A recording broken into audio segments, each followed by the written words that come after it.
Hola, nosotros somos Jerónimo y Héctor.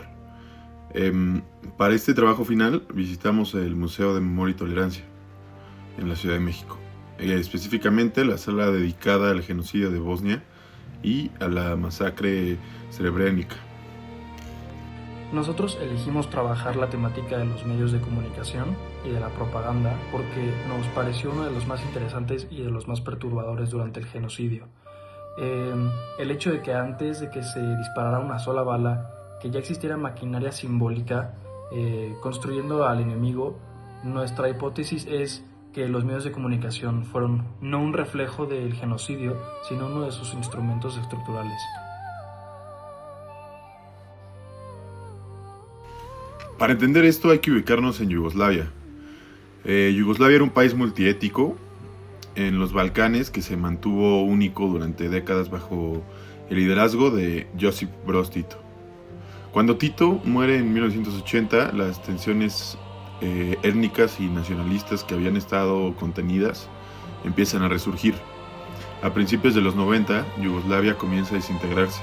Eslovenia, Croacia y Bosnia declaran independencia entre 1991 y 1992. Aquí es cuando entra Slobodan Milosevic, presidente de Serbia, que construye todo su proyecto político con base en el discurso de Gran Serbia. Esto habla de que todos los serbios, sin importar del tipo de república que sean, deben estar unidos bajo un solo gran estado. Este discurso necesitaba un enemigo y ese enemigo fueron los de Bosnia y los musulmanes. Cuando Bosnia declara independencia, los serbios bosnios, liderados por Radovan Karadzic y el general Ratko Mladic, con apoyo directo de Milosevic, lanzan una campaña brutal de limpieza étnica. Sarajevo, la capital, es sitiada durante casi 4 años y es el sitio más largo que una capital europea desde la Segunda Guerra Mundial. 44 meses de bombardeos, francotiradores, hambre y sufrimiento. Y en julio de 1995 ocurre Srebrenica. Las fuerzas de Mladic toman la ciudad, que la ONU ya había declarado una zona de protección segura, y en 7 días asesinan a más de 8.000 hombres y niños de Bosnia. Los cuerpos fueron enterrados en fosas comunes y luego fueron desenterrados y reenterrados en otros sitios como para borrar la evidencia de los hechos, y el único genocidio reconocido en suelo europeo después del Holocausto. Pero lo que nos interesa hoy no es solo la guerra militar, es lo que ocurrió antes, la guerra en las pantallas.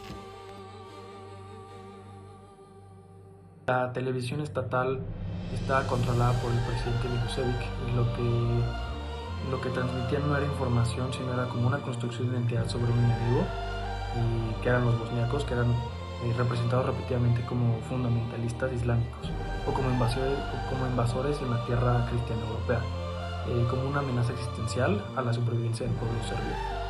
Hacían con una técnica muy específica que Chomsky y Hernán describen en Manufacturing Consent, no necesariamente inventando todo, sino seleccionando, enmarcando y omitiendo. Se transmitían imágenes de atrocidades reales cometidas contra serbios, algunas auténticas, otras manipuladas, otras completamente fuera de contexto, para construir la narrativa de que los serbios eran las víctimas, que, vaya, casi que lo que hacían era defensa y no agresión. Gregory Stanton desarrolló el modelo de los 10 estilos de genocidio y está identificando propaganda como el quinto estadio, el momento en el que el discurso de odio deja de ser marginal y se vuelve institucional. Ya no es un fanático en una esquina y en el noticiero de las 8 de la noche. Y Jack Semelin, en Purificar y Destruir, lo explica de diferente manera. Antes de destruir físicamente a un grupo humano, hay que destruirlo simbólicamente. Quitarle humanidad, historia, legitimidad.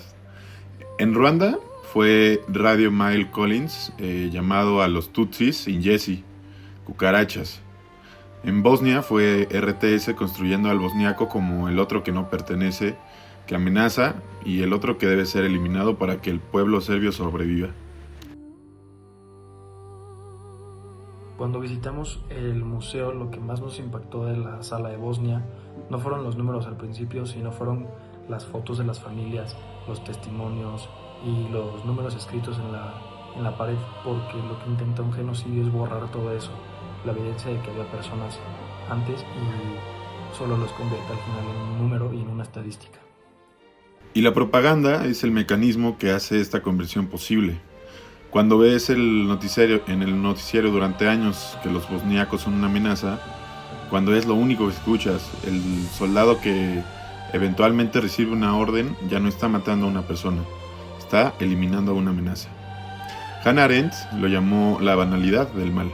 No se necesitan monstruos, se necesita un sistema que normalice el odio, y los miedos y los medios fueron ese sistema.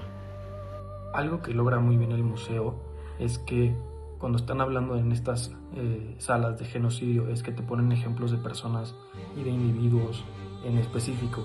Esto hace que contrarreste el objetivo de un genocidio, que es como liquidar todos en masa. Cuando tú recuerdas a una persona, hace que todo el efecto de genocidio como que tenga un ciclo al revés, y pues eso es lo que intenta contrarrestar la sala, y que no solo es un número, sino que hay una persona detrás, hay una familia, hay una historia.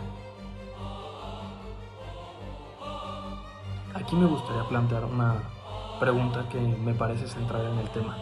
¿Puede un medio de comunicación ser cómplice de un genocidio? O ser considerado cómplice, o la propaganda es simplemente libertad de expresión llevada al extremo? El Tribunal Penal Internacional para la ex Yugoslavia estableció que la propaganda de odio fue un elemento constitutivo del genocidio, aunque no condenó directamente a periodistas de RTS, pero vaya, en Ruanda sí hubo condenas directas. Los directores de Radio Mill Collins fueron sentenciados por incitación al genocidio. El argumento jurídico fue claro: cuando un medio opera con el objetivo explícito de deshumanizar a un grupo étnico, en un contexto de conflicto armado, esto ya no es libertad de expresión, esto es un arma. Mi posición es que en el caso de Bosnia esa línea también se cruzó, y que me parece más inquietante la pregunta que genera hoy. ¿Qué diferencia hay entre RTS en 1994 y ciertos algoritmos en redes sociales como los vemos hoy en 2025-2026?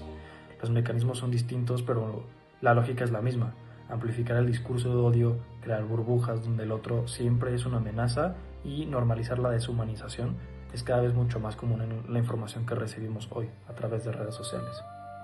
Y hay otra dimensión que no podemos ignorar: la responsabilidad de la comunidad internacional. RTS no operaba en secreto. Los corresponsales extranjeros sabían lo que se transmitía.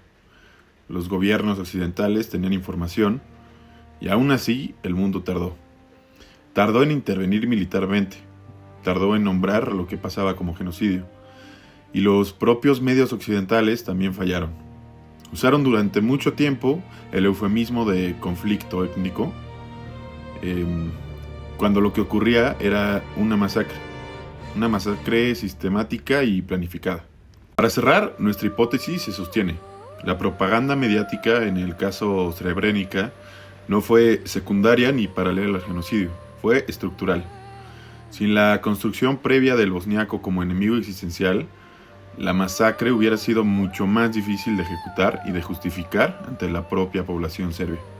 La lección que nos deja este trabajo, al igual que el museo, es que esta idea del genocidio es incómoda, pero es necesaria de hablarse, porque los genocidios no comienzan con balas, siempre se comienzan con palabras, con titulares, con discursos de odio, y pues a quién se le decide llamar víctima y a quién se le decide también llamar amenaza.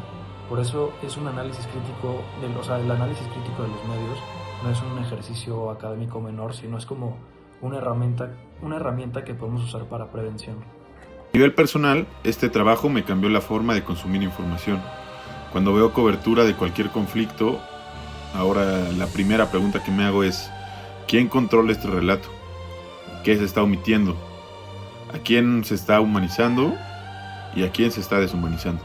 Pues bueno, visitar el museo claramente sí hace una diferencia entre leer y solo enterarte de lo que fue, sino te da una como perspectiva más real de lo que sucedió, con imágenes, con ejemplos, y pues las fotografías y todos los testimonios que puedes ver ahí, el museo cumple exactamente la función que debería de cumplir, que es informar, hacer que esto se sienta como una historia en vez de una historia lejana, y como una advertencia de que pues esto es a lo que estamos destinados a seguir cometiendo si no se hace algo al respecto antes, y de lo que somos capaces de hacernos como especie. Muchas gracias, espero les haya gustado este video. Hasta la próxima.